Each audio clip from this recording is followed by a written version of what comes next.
and two, the slides will be available too as well. So without further ado, I think we go into what we came to hear, which is a brilliant organization doing some expert work in the Northwest, and we'll bring Sophie in a moment. And equally, something I'm quite personally passionate about when it comes to how can you build evidence amongst the youth work sector, and Hannah's going to talk to us about that. So I'll kick off with introducing Sophie. So Sophie is the operations manager over at Salford Foundation and for targeted youth work in Salford Foundation, and has a history of dedicated service since 2016. Sophie has been actively involved in various youth-focused programs within Salford Foundation. Currently, Sophie's role revolves around the management of the STEER program, which is funded by the Youth Endowment Fund, which is one of the reasons why Sophie's here too. They aim to provide one-to-one mentoring for young individuals at risk of youth violence in Greater Manchester. So it's great to hear. There's a lot happening in Manchester today, as you imagine, with the Conservative Party conference. But we're going to hear from Sophie, who's the all-important guest here. And for more information about the work that Sophie or Salford Foundation does, do please visit their website and connect with them via Twitter. You may have loads of questions, and we might run out of time, so always good to have a good link of an organisation that's a little bit ahead. Sophie is going to speak to us about the mentoring program STEER, some of the challenges, the journey in evidence and key learning that would be useful for other organisations and colleagues here to review and think about. So, Sophie, without further ado, over to you for your 20 minutes. Thank you.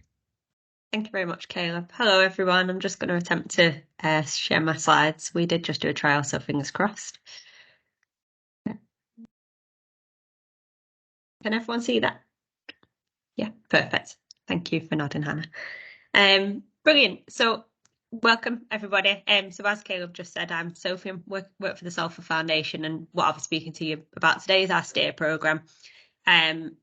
So just to give you a bit of a heads up of what Salford Foundation is, I know a couple of people on the call may be familiar with us, maybe based in Greater Manchester, but for many of you, you'll never have heard of us. So just a welcome, really. We are a social inclusion charity, so we've been operating since 1989, and at present we are at about a 70 staff footprint. So we're really in that kind of like medium-sized charity organisation. We work with children, young people and adults, and that's across universal services with school-based work through to the targeted youths offer that I kind of live within. And then within adults, we work predominantly with probation services for female and male services, but separated. So we do gendered services. We have a pan-GM footprint, so even though we are called Salford Foundation, which is quite confusing, even in Greater Manchester it's confusing of we're called Salford Foundation, but we work in some of the other areas. We have over the past kind of 5 years started to move a bit more into those other areas and really understanding different local contexts, and that's something that I'll go to speak about a little bit later on, of how do we make sure that what we're offering isn't just a blueprint that fits everywhere, but actually how do you understand local context as well. Just to give you a bit of an idea, I spoke about staff size, but we supported 12,789 people last year through predominantly targeted support offers. So just to give you a bit of a flavour of how many people we do support through those times. But what you are here to listen to today is about our STEER programme.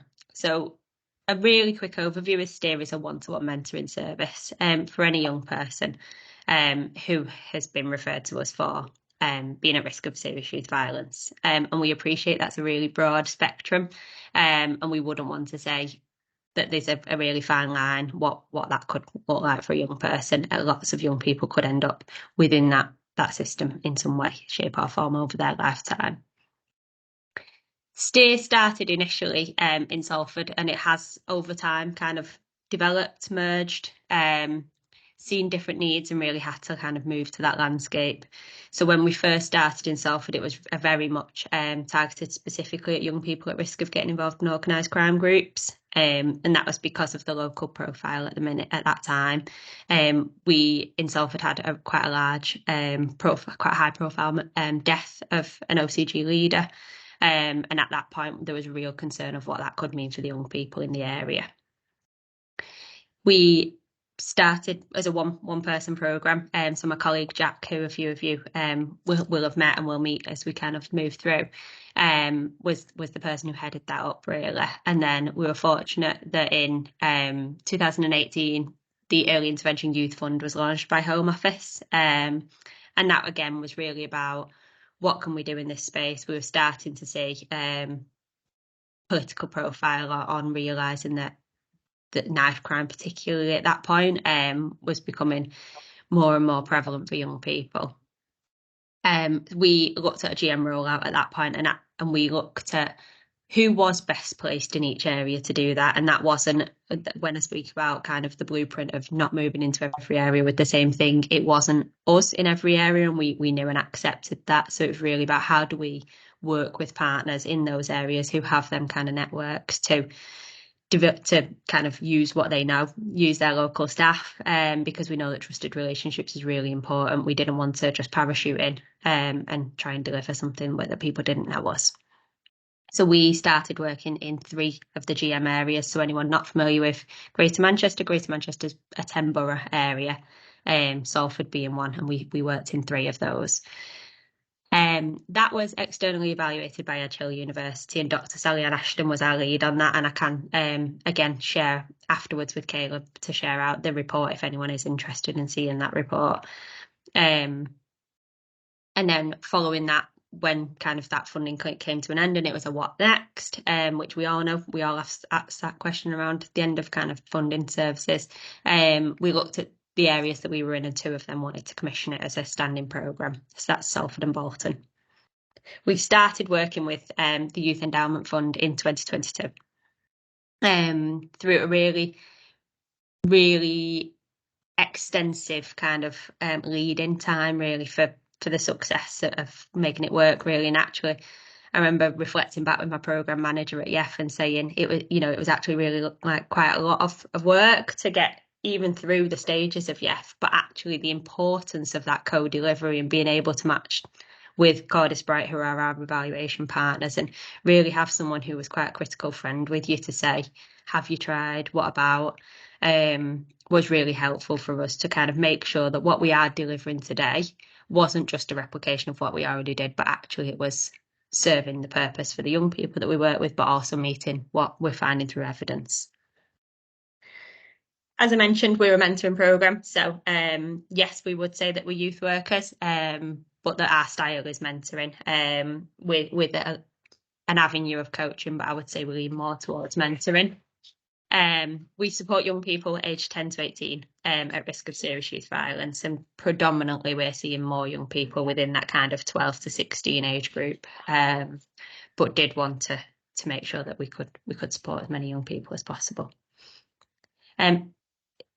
It says here, and I wrote that we're a structured intervention format, and we are and we aren't in many ways, of that we have mandatory things that we want all young people to learn to work through, things like safety planning and other awareness raising topics, but we do have an awful lot of optional units, and we are very much, they will not all run in the same sequence for every young person, because it is tailored to what that young person needs, the point in their life. You might think that you're going to do something, and then many of us know that often you have to throw that in the bin, because when you get there, you have to start again that day and see where that young person's really at.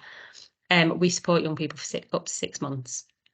And that 6 months was based on a number of things. When we first started, it was open-ended, but that kind of dependency challenge and really being able to support people to become independent within their own kind of environments was really something that we wanted to encourage. So we stopped at kind of 6 months. And then we have a suite of kind of outcome measures and tools. So there are a couple of kind of YEF specific things that we do. So we do SRDS and SDQ questionnaires, but we also do just kind of progress measures. And Greater Manchester Police have got a range of data that they're sharing with Cordis Bright to be able to really give that whole holistic evaluation progress, which we can hopefully present with you towards the end of the programme. I mentioned before, it is quite difficult to say who is at risk of serious youth violence. Do you know what I mean? It is difficult, so and trying to narrow that down was one of the biggest challenges that we faced, really, to not make it too slim that we couldn't include everyone, but also not make it so broad that actually our service offer wasn't the right thing for everyone, and we needed to make sure that the people we were supporting, really we could support them in the most effective way, and actually recognising who else were our partners who were maybe better placed to support young people in different ways. So we did focus on that kind of top statement. So I won't read it out just because I'm sharing screen, but they are really where we looked. So really looking at that contextual safeguarding for young people as well as kind of familial safeguarding. So yes, it's about families, but also about peers, about the areas that young people are living within. And really focusing a little bit more in some areas around that quite specific area-based mentoring that they needed. Mentioned it before, but there is a link to kind of our report and what kind of our timelines look like for us to be able to share little bit of what we're seeing so far with you. So hopefully we're looking at next week that we might be able to get kind of a pilot study report out, and yes, we'll publish that on their website. So hopefully, fingers crossed, that will all be out. I guess one thing when I spoke to Caleb about this was really around the considerations, what went well, what have been some of the challenges. It was really helpful for us that by the time we started with Youth Endowment Fund, we'd had a bit of a run of doing steer in different contexts. So actually we had a view from a kind of an on the ground perspective of what we felt didn't work and what were our challenges. It was really important for us that we were open to challenge and to criticism by our partners, by Youth Endowment Fund, by our evaluator, because that's how we changed, that's how we developed, that's how we grow with this. One of the considerations that we really needed to take differently with this that we've ever had to do before was that we are running currently on a randomised control trial.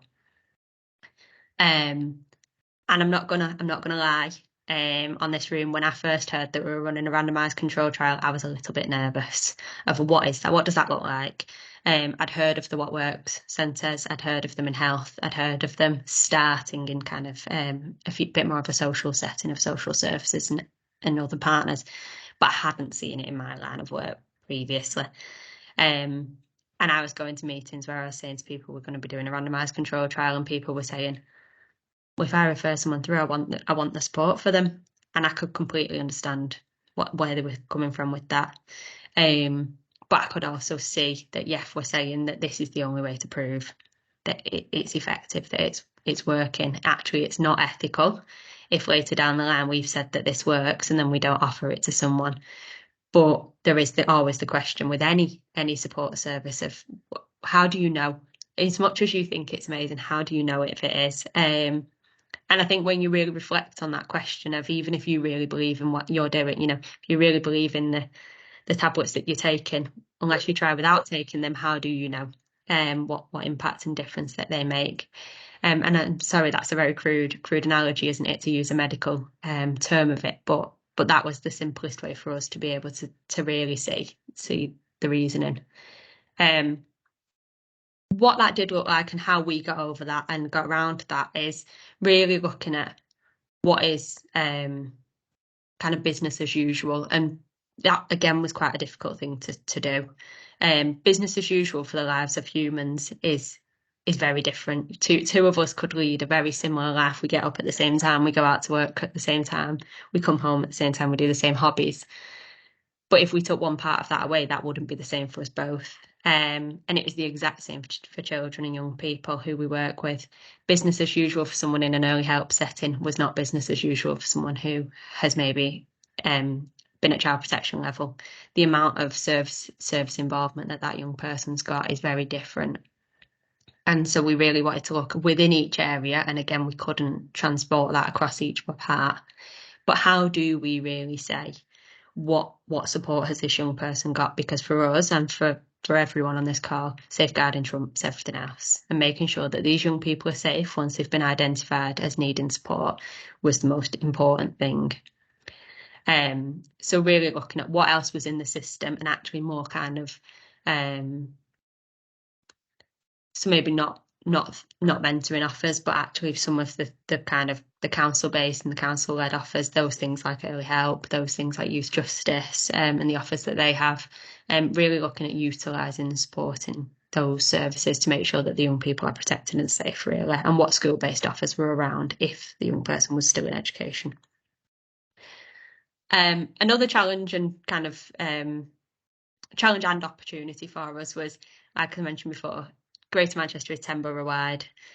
We didn't have the capacity to run 10 borough wide, so how do you choose where to go? And that was really around looking at the panels and mechanisms to get into each area and really where would it work. You'll all know from the areas that you work within that there are different areas in your local authorities that work really well, and there are other areas which are under development. Really understanding which parts of the system we wanted this to sit in. So within one of the areas that we work with, it's got quite a heavy footprint within kind of the youth justice and complex safeguarding teams, and they're really a lot of our referrals. Whereas in another one, that's an area where they're really looking at kind of developing and growing over the next couple of years. So they said that from a stability perspective, we couldn't really sit there, or they wouldn't have advised it. So we sit very much at that early help level with that area. So I think a big thing to consider if you are ever rolling a program out into an area that you're maybe not familiar with is having some of them trusted conversations with people to say it's okay that this might not work in this part, but where is the gap for you? And not just assuming that because you know it in one area it has to run in that place, because there's nothing worse than trying to force a service into an area where it's not going to fit. And then just to wrap up, but I am kind of open to questions afterwards, just put 3 kind of contact details on here. Again, they'll be shared, so if you do want anyone's details. Phil East, our CEO, has been involved with the STAY programme since it very first started, and has been involved kind of in growing this. So I just wanted to kind of have a recognition to myself, to Jack, who's the project manager on it, and to Phil. And I will stop screen sharing, or I will try. Brilliant, Sophie. Yeah, as you do that, just a couple of reflections very quickly. The right children and ensuring the right children, and having to tie that in with working with statutory services to agree this really came out strongly. Your journey in evidence, which is always a very tricky one for organisations within the youth and community sector, because it's a very new thing to apply to your everyday, what's natural to you. But equally, the challenge about the randomized control trials and the reality of actually, can we really say that this tablet I'll take will help me tomorrow? And how do we know? Is really welcome. And loads of really good stuff. Just 2 quick ones, and then I'll bring Hannah in. The STEER, is a STEER acronym for something? Someone was asking, which is a great question, actually. Yeah, so I think, let's be really honest, it was when we started it in 2016, but can anyone remember what that actually meant? I'm not entirely sure. So now we just literally refer to it as STEER. So it will be on something a long time ago, but it was probably not great. So let's just call it STEER. No problem. And can mentees self-refer? I think this is quite an important one.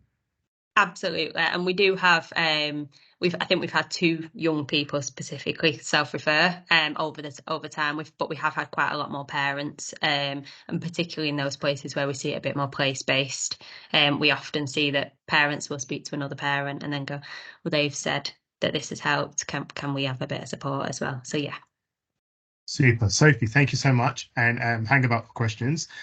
Next, colleagues, we have Hannah Quayle, who is the Qualitative Research Lead at YMCA George Williams College. And Bethia McNeil is the CEO over there. And many of you may have come across Bethia's footprints in terms of trying to build robust evidence for the youth and community sector. The college has been with the Centre for Evidence and Implementation and Brighton Purton Social Research on a YA-funded project to run a multi-site randomized control trial with 17 community youth organisations. And if you don't know, this is huge in terms of the potential for the future of the sector. Of all of whom all were offering mentoring to young people according to a shared practice model. The college's role in particular has been to support the youth organisations involved to understand the practical realities of being part of a trial, including gathering data from young people, tricky business, and mentors, monitoring fidelity to shared practice and to the shared practice model, and the implications of the potential findings too. This project is part of the college's wide-ranging work to support youth work organisations across the UK and to understand and improve the impact of their provision for young people. Hannah's going to speak to us about the progress of the multi-site trial and mentoring, and is going to share some learning to date, some useful tips for organisations engaging or wishing to engage in this sort of thing, which I think everybody should down the line. But that's my own personal opinion. Hannah, over to you. The floor is yours. Thank you. I will also attempt to share my slides. Can you all see them? Just loading now. Yes, we are good.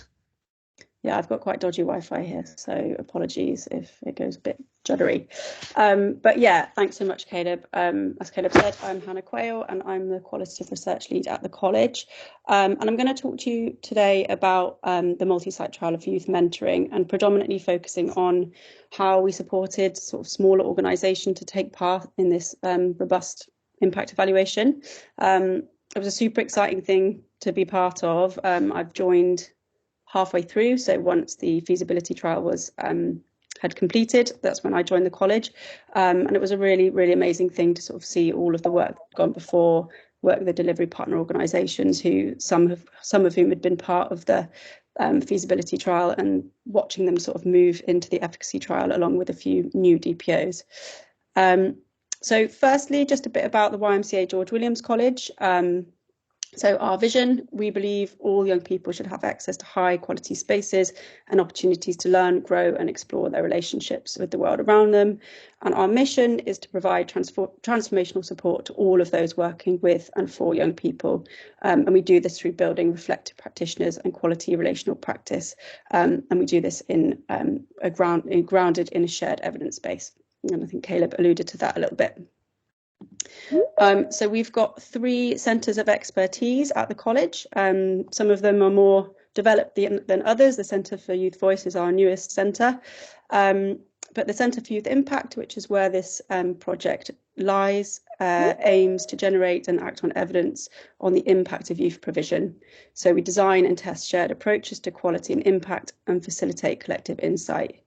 We've then got our Centre for Quality Practice. So this aims to develop thoughtful and skillful practitioners by supporting the development of high quality informal and non-formal learning environments, with a focus on holistic development and relational support for young people.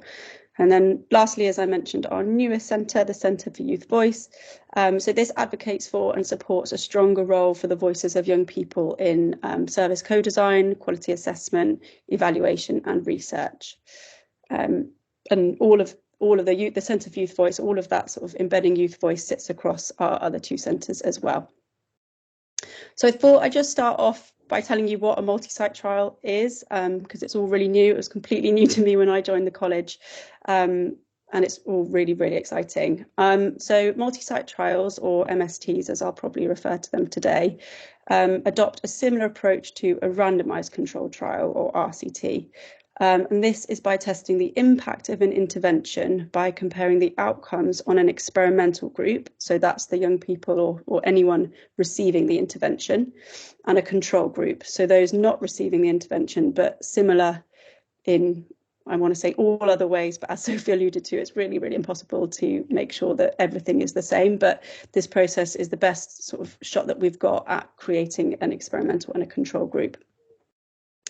I thought, Sophie, what you were talking about around the ethics was really, really interesting, and something that I thought would be useful to pick up on now. And it was definitely something that when I started working on this project, that was my first thought, like, oh, what is the ethics of a young person being referred and then having to wait 12 weeks for an intervention?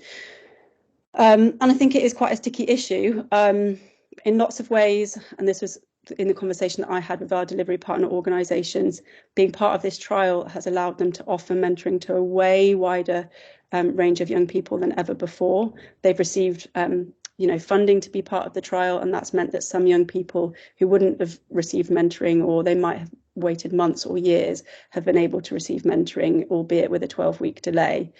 If any young people really need mentoring straight away, and I've had phone calls where DPOs have rung me up and they've said, Hannah, I've got this young person, do you think you could put them in the experimental group because they need mentoring now?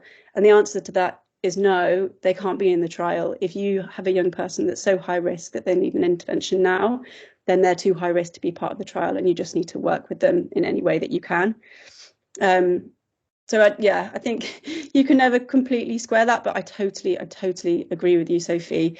This is the best way that we've got to show the impact of mentoring, which I think is a brilliant tool. So yeah, I'm all for it. So MSTs are innovative because RCTs usually take place within one organisation, focusing on one specific programme or project. But in an MST, we're able to evaluate the impact of a common intervention, so in this case, youth mentoring, across multiple organisations. And this approach involves identifying a group of organisations who are all delivering a similar intervention and working with them to ensure alignment in key aspects of the intervention takes place. And it's sort of like it's just running small RCTs at the same time and then aggregating the results, so bringing all of those results together and analysing them as one big data set. So why do we do them? A massive reason why is because it supports and enables small organisations to take part in robust evaluation. So the sample size required for some of the most robust types of evaluation, like a traditional RCT, is just really, really difficult for smaller, more grassroots organisations to achieve. So by taking part in a multi-site approach and combining the results, we're able to move beyond just evaluating large-scale programmes and towards evaluating smaller and more locally adaptable programmes. And this just better reflects the reality of youth provision delivery, which looks more like a mix of small community focus and often voluntary sector organisations, which I'm sure a lot of you know that anyway. So what did we do? As Caleb said, the YMCA George Williams College partnered with CEI Global and Bryson Purdom Social Research, and we were funded by the Youth Endowment Fund to carry out this MST of youth mentoring.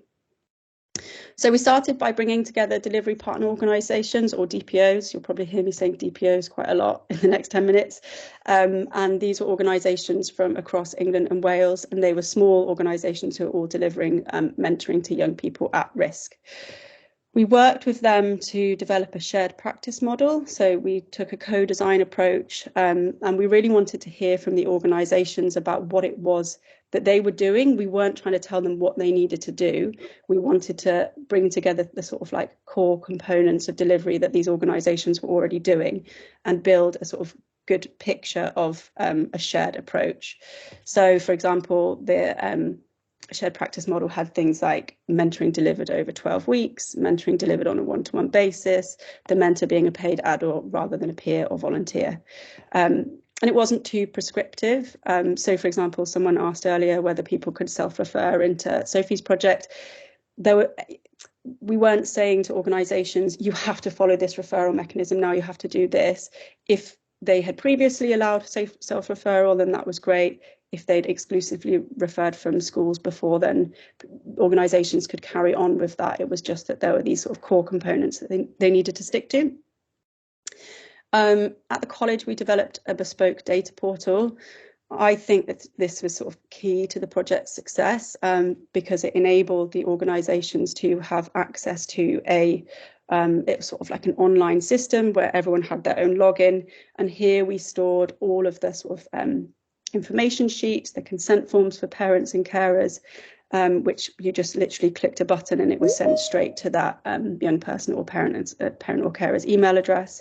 It was where it was the place that we used to send out pre and post surveys, so to collect that data and also to gather sort of demographic information and information about the mentors. So that was all in one sort of online hub, and each delivery partner organisation had their own dashboard, so they could track their own progress against their sort of targets and their plans. But it was also an amazing place for the research team to be able to sort of oversee where everyone was at and make sure that everyone was keeping on track with what was necessary for the trial. So as I said, we started with the feasibility trial, where 93 at-risk young people, mostly aged 10 to 15, were involved. So 47 were randomised into the control group, and they waited 12 weeks for their mentoring. And then 46 were randomised into the intervention group and received mentoring immediately. And just to add that the same with Sophie's project, if a young person was randomised into the control group, they were still able to receive other forms of support, just not that one-to-one mentoring support. So we found that it was feasible. We had some really promising results from that feasibility trial, and we moved on to efficacy. And that trial is still underway.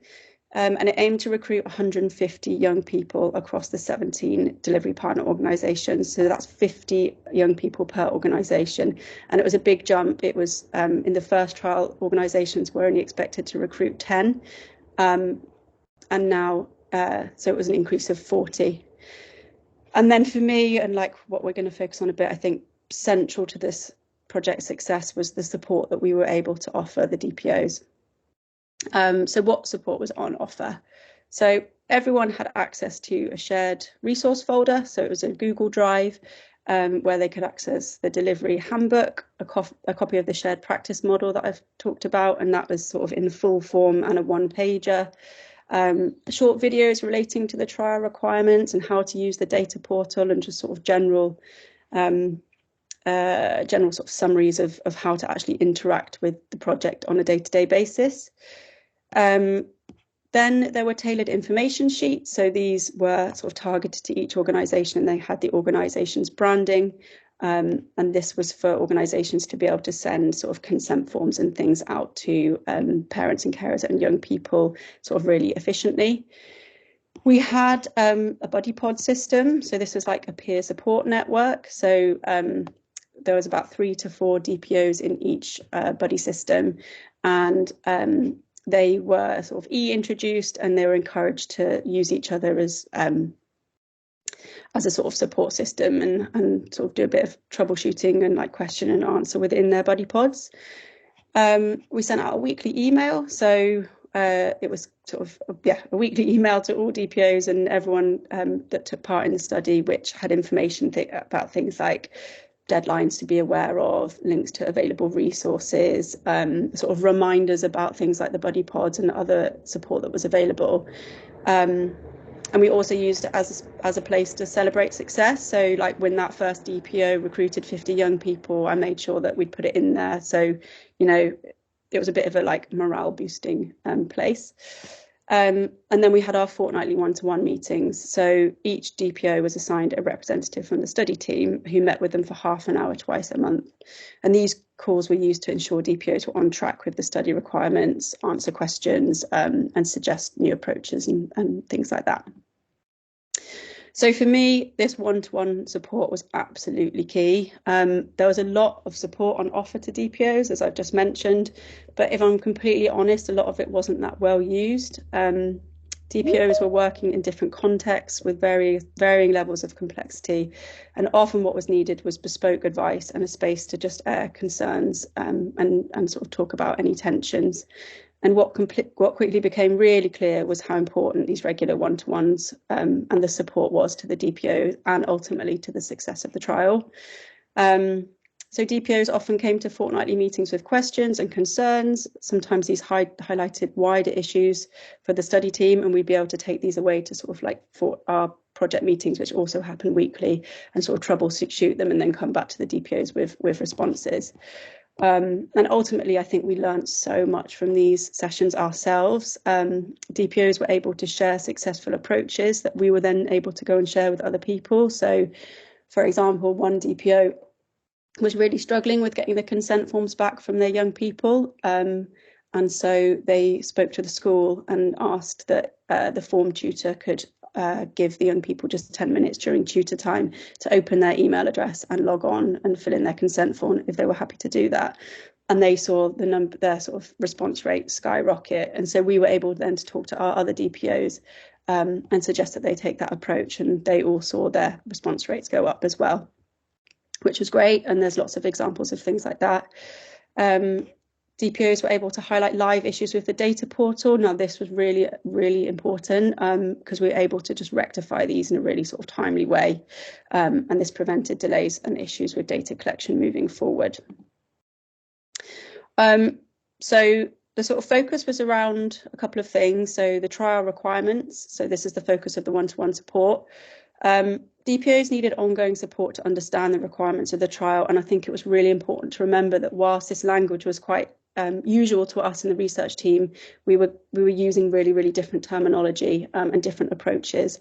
And some of the DPOs lacked a bit of confidence in how to feel part of the trial. So we used these meetings to just make sure that everyone felt on track and to sort of troubleshoot and answer any questions. They often needed support in understanding how to use the portal, so from adding young people, setting up mentor profiles and sending out baseline surveys, and we were able to sort of screen share and help them do that. And they often sought confirmation that they'd understood the shared practice model correctly.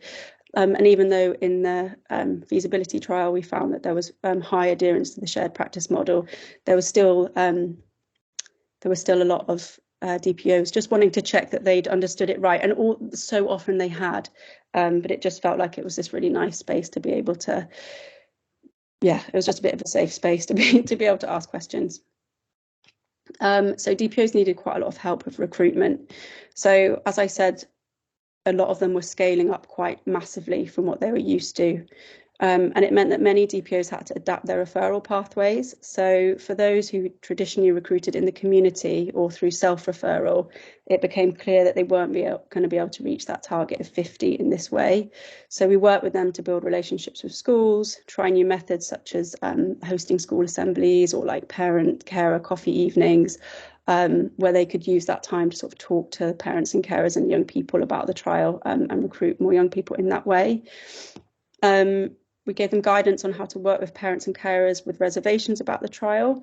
And we found that these were often more families with facing more sort of complex and multiple disadvantages.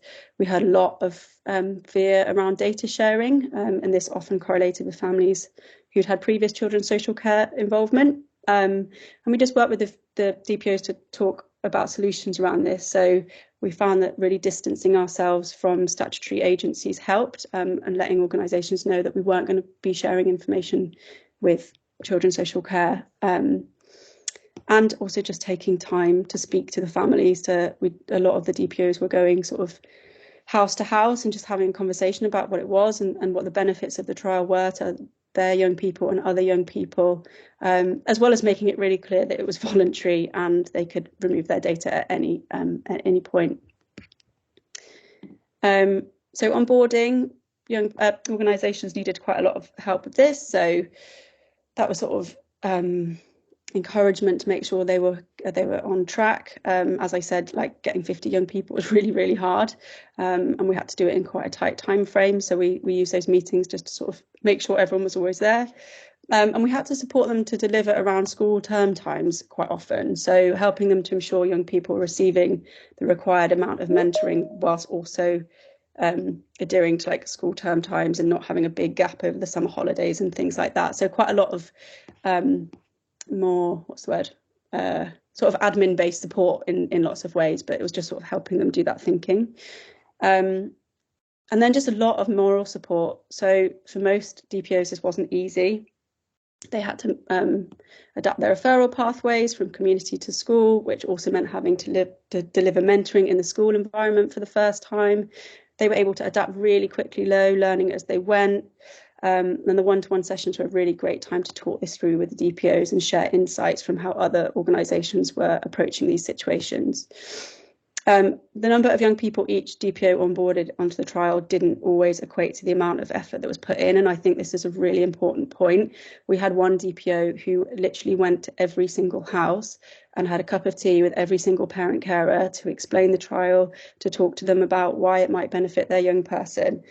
And they got almost the fewest number of young people onboarded onto the trial. And it was absolutely not because they weren't trying. It was just because they were working in a more complex situation. So I really found it was important to use these one-to-one times to make sure that the DPOs knew that we understood that it wasn't just, some DPOs had managed to get 50 really quickly, and we didn't think it was because they weren't trying. Absolutely everyone, all of the DPOs put in so much effort. I was absolutely blown away.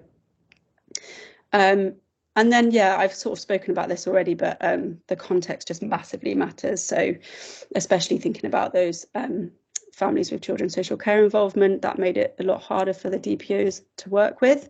But for me, I think one of the biggest take homes was how the DPOs and their mentors adapted to working in different contexts. So many moving away from community-based mentoring to schools-based. There are undoubtedly some amazing benefits, like building new relationships with schools, being able to reach young people that they wouldn't normally. One mentoring organisation told me that they were able to embed some of their other services into the school and sort of push the school, or nudge, I should say, into adopting slightly more sort of whole school approach to mental health and well-being through using sensory rooms and well-being boxes and things. And I think that's such an amazing outcome of this trial. But there were definitely some less positive unintended consequences, like DPOs finding that school staff were insisting that young people take time out of lessons that they preferred, like dance, drama, music, art, rather than some of the STEM subjects, which put a bit of a negative spin on some of the mentoring because young people were feeling a bit disempowered by it. And we also had quite a few instances of young people being on managed moves and the mentors showing up to do the mentoring, but the young people not being there. But in all those cases, the DPOs were amazing and did some amazing advocating for the young people. And we were able to ensure that the mentoring was delivered at a time that suited them. And where feasible, DPOs were travelling to different schools. So they were still able to collect the data, which is, brilliant. And I think a real testament to how much value the DPO organisations placed on being part of the trial as well is the amount of effort that they've put in to gather all the data. And I just wanted to sum up by saying, projects like this massively increase our understanding of what it's like to work on the ground, and that just really helps us in our position as real world evaluators. And amongst many things, we'll be taking all of this learning into another multi-site trial, which is funded by the Youth Endowment Fund over the next few months. So watch this space to hear more about that. Brilliant. Thank you so much, Hannah. And just a few reflections. One, how important the journey between evaluators, researchers, and delivery partner organizations and what it takes to actually do this properly. And there was a question about skill, which I hope I've answered. Well, listen, let's over to you for Q&A. As a kickoff, we'll be sharing some slides. If there's some other things that colleagues want to share with. So one of the things that Sophie mentioned was the self-delinquency questionnaire, self-reporting questionnaire. These are standardized models in which you would monitor the progress of children and young people and are accepted as an academic feature to prove your impact, which is really important. We couldn't get stuck in outcome stars. So we'll kick off. Let me just get myself ready. We'll kick off with Mike. I think you put your hand up. Are you want to please do come in to ask a question?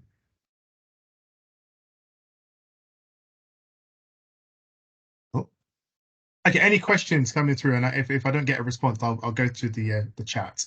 And any questions coming out, please do raise your hands and then I'll come to you. Yes, Matt, please go ahead. Hi there, can you hear me? Yes, we can. Hi there. I was just wondering, how do you get involved with these multi-site assessments? So Hannah, that'll be one for you. Go ahead. I guess there's a sort of like twofold answer to that. Firstly, they've got to be commissioned, but in order to be involved in this one specifically, we put an expression of interest out to organisations, just sort of detailing what the trial requirements were going to be, and the types of organisations we were looking for. So that was organisations delivering mentoring to young people at risk of serious violence. We then sort of went through, there was an interview process, and the interviews were just basically making sure that we felt secure that the DPOs were going to be able to participate in the way that they'd said in their EOI. But it wasn't, in no part was it like it wasn't like an interview as in you had to pass it, you had to sort of demonstrate the organisation was particularly good or particularly I'm not explaining myself very well, but it was more to ensure that you'd be able to be part of the trial, and because we sort of really believe that we would be able to support organisations to adapt and to work towards the shared practice model. But yeah, just sort of working in that way. Okay, because one of the challenges I face is I'm just a lone worker. I work in schools, but I offer boxing and mentoring. But trying to access funding as an individual without additional people is quite difficult. So it seems of interest. Yeah. Yeah, go Hannah, and then No, I've got I a was quick going to comment. say that's a really interesting point because we've only ever worked with smaller organisations rather than individuals. So that might actually be something to go away and think about a little bit more and maybe speak to you in a bit more detail about, Caleb. Yeah, and just to throw in there, it's part of the reason why we're running the multi-site trial, because we recognise that small organizations working maybe like yourself, Matt, or others who are working with 10 to 15 young people, or maybe up to 30, just wouldn't receive YEF funding. Sophie mentioned that 12,789 people come through Salford Foundation, a much larger organization.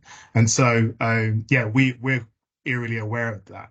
And I think the excitement is, everybody that's involved with the multi-site trial is not just doing it from the point of mentoring, but from the point of evidencing what youth work can do in these things. That it's really critical, and it's a question that has been ongoing because it's been undervalued because it's not really well understood in that respect. So yeah, Matt, keep listening in when as the opportunities do come up, because Hannah's right, it's got to be commissioned to be able to do it. One question I think either we'll come to both of you.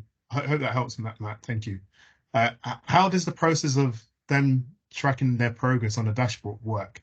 What does it look like? So I think this is back to the multi-site trial. But actually, Sophie, I would like your input on how do you monitor all of this, being the person putting young people through an evaluation, and so on and so on. So Hannah, over to you, and then Sophie. Yeah, just on how the portal works. So the portal's really cool in that we can adapt it throughout the trial, and so we took a lot of feedback from DPOs as to what was the most useful for them. So what we found was we had sort of categories for the number of young people onboarded. So that was every time a young person was referred and then their details were put onto the portal, that number went up. And then there was a sort of option for releasing their information sheets and consent forms. Once they came back, you could see how many young people were waiting for their baseline surveys to be done, and then follow-up surveys. So it was quite sort of followed the journey of the evaluation, and each DPO had a sort of dashboard so they could see exactly how many young people had been referred, had been randomised, had their baseline done, etc. But halfway through the trial, we heard that the DPOs really wanted to be able to see the demographic information. So how many of those young people had their demographic information recorded, because that was being done by the mentor. So we just added it. So yeah, it was a sort of evolving process. And a lot of this hadn't been done before as well, just for It colleagues was to a know. brand So new portal. Yeah, it was yeah, a bespoke portal just for this. Yeah. super. Sophie, in terms of the children that you guys work with. Yeah, so we did the harsh shock, which probably Hannah is speaking about with some of her partners as well. We went from Excel spreadsheets to a CRM because Excel spreadsheets were getting overwhelmed. So we see a lot of that demographic information in our kind of in-house kind of progress check on that. And that's just inputted by mentors, but we can kind of see that across the piece. One thing I would say is, so then those questionnaires that Caleb's just referred back to as well, so the SDQ, so the self-delinquency questionnaire, and the SRDS, which off the top of my head, I can't think. Self-reporting delinquency, I think it's Scale. survey. Yeah, scale, Yeah. that's right. Yeah, that's right. Great. Yeah, so those, because of we didn't want any mentor influence on those, so they are completed by the young people on tablets. So we don't see any of the outcomes for that as a direct kind of, this is Barry's kind of questionnaire. And they go directly to our evaluator, Cordis Bright, who give us kind of an overview once they've got a few of what they're generally saying. So we get that more kind of theme-based back from them, and then that we'll get kind of the raw data through a report towards the end. But yeah, we don't actually see some of that. So some of that is blind for us, but some of it gets more demographic information in our bits, a visual on a CRM. And you'll hear, colleagues, that the key thing behind this is, one, you have a really good product in working with young people. That's a, you know, if you didn't put yeast in the cake, it's not going to rise in the oven. It's really important. And I'm going to talk to you about what are the bits of yeast that might be worth thinking about from the toolkit point of view, which is where a lot of the mentoring evidence sits. And it'll be good for you to hear about that. Last question from Diane, and I'll take you through some developments and things to look forward to in terms of what we're doing. So Diane, over to you. Yeah, no, I was just interested in what you said, Sophie, about you didn't see the data that the young people give you on the delinquency scale. So how does that then help shape? How can you then shape a really good mentoring or coaching plan for a young person? Obviously, they are disclosing and telling you things, and you can, but surely some of that is to help you shape how you could be most effective and impactful for that young person as well. Yeah, and that was definitely a question that we posed early on. So thank you for that, Diane. I guess one thing that the Youth Endowment Fund colleagues and our evaluators were really clear of is to measure a programme to the kind of size and scale that they wanted. They did want consistency between every approach. So that's why we have some of those kind of mandatory and core interventions, and there's some of those optional. What they were, I guess, hesitant of is that your mentors would become so influenced by people's response in that, and actually the delivery of your style would be very different to each young person. So we do in-house kind of progress checks and things, which we absolutely start to guide some of maybe the sequencing of our interventions due to. And sometimes, like I said before, you have to throw what you had in the bin of what you had planned for that session and go off. This has happened for you this week. We need to respond. But to make sure that it really wasn't heavily influenced by mentors and it was sticking to a bit of a toolkit. That was the reasoning, really. And also so that people didn't, we were very aware of mentor bias in that, and that if you're sat and your mentor sat next to you and it's how, you know, do you think you've improved in these things, that young people could be quite reactive to say, well, yeah, because you sat there, and actually knowing that young person's answers wouldn't be seen, that they will hopefully be a bit more honest in any kind of improvement or change. But Hannah's hopefully from an evaluation perspective. Yeah, and the research supports that too. Hannah, 30 seconds on this before. That's all right. Okay, go for it. I was going to jump in to say that we also took a very similar approach for the reasons that Sophie's outlined, mainly sort of biasing the results. But what we haven't done it yet because the trial's still underway, but what we are going to do is produce tailored reports for each of the delivery partner organisations. So they'll see their data aggregated, but then they'll also see the data broken down just for what them, so they'll be able to unpick some of what they've been doing on a slightly more localised basis. Excellent. Alex, this is a late time to join, but you'll get the recording at the same time. So we've got 3 minutes left, and just really want to wrap up. Firstly, huge, massive thank you to Sophie, and a huge, massive thank you to Hannah. Really great, thoughtful, wise, intelligent words to share with us, to take away. And I hope it's piqued your interest in some of the things that they've raised, and very happy, you know, my email is readily available for people to get in touch. Stick around, because there's some bits that you should know about which could help to continue this journey of what we've been sharing with you today. And I think it's, for one, we're going to have an annual conference in 2024. It'll be great to unpack this a little bit more, just to get to the nuances and the functions so that you can strengthen what you're doing. But I wanted to kick off with the toolkit. So I can see there are colleagues putting things in the chat about their mentoring programs. That's excellent. That's part of what this is about. Equally, I'd really push you towards the toolkit and understanding what the toolkit said. The toolkit is an overview of existing research approaches to preventing serious youth violence. It's the Which Guide to Youth Violence. So go check it out. On the toolkit, and we'll send it in to you, is some information about mentoring if my screen wants to change. So I actually ended up opening up. That's amazing. That wasn't okay, so I've got to do that. This is terrible. Right, let's do that.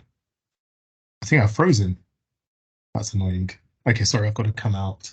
This is really annoying. Anyway, so the toolkit is where you can go to understand much more about a particular approach. And so please do spend time on it. It will tell you things like, okay, so if I'm doing mentoring, what are the things that can help me implement it well? Well, one of the things would be matching mentors to mentees and spending a lot of time doing that. Another thing would be really understanding the motivations of your mentors and having a mixed bag of skills and diversity within your mentoring staff, and actually involve the parents, because you get greater outcomes. So it summarizes these things, and mentoring has a moderate impact on youth violence. So please do check it out in that respect. What I also wanted to share with you is, and I've jumped into a completely different, this is not going the way I expected it to go, which is the way, is we've got a couple of things coming up. You'll hear, if you haven't received our newsletter already, please do sign in for that and sign up for that when we send out our blurbage. In there, we'll have sneak peeks as to the things that are working to prevent youth violence. We've had the first edition go out on the first in September, so please do. The next one's in November, December time. But our next version of this is going to be A&E Navigators. At the moment, the title is Teachable Moments in Health Settings, Youth Work and Youth Violence. So really good. What can youth work do in hospital A&E places? And what are the teachable moments? 28th of November, 12 to 1. So do sign up to that. And we'll go more into toolkit through stakeholder bodies. So NYA, UK Youth, and a few others will be hosting us. Go along and listen. We'll talk deeper about what the evidence says. And annual conference, March 2024. Sign up now, because I think there's going to be, just based on today, it's going to be full, and it's likely to be in the Midlands. So we have a brilliant lineup, and we'd invite our guests back to that too. We love your feedback as always, because that's crucial to help us build on what we're doing here, to make sure it's really worthwhile for you who's given up an hour. And lastly, our next ground round, which is the testing for impact, which the newsletter information has gone out today, launches on the 23rd of October. And just to give you insight, for those of you who are 1 minute behind on your 2 o'clock meeting, I apologize. Unlike previous theme rounds, this will be an open round, and it will be looking to fund and evaluate projects from across our 8 focus areas, and specifically where projects can recruit and support large enough groups of children to undertake an impact evaluation. And we'll publish further details about this in the coming weeks. So 23rd of October, look out for that. All I've got left to say is thank you for dialing in. We hope you've taken those away from us. Thank you so much to our guests, and I hope you have a fantastic day and all the very best.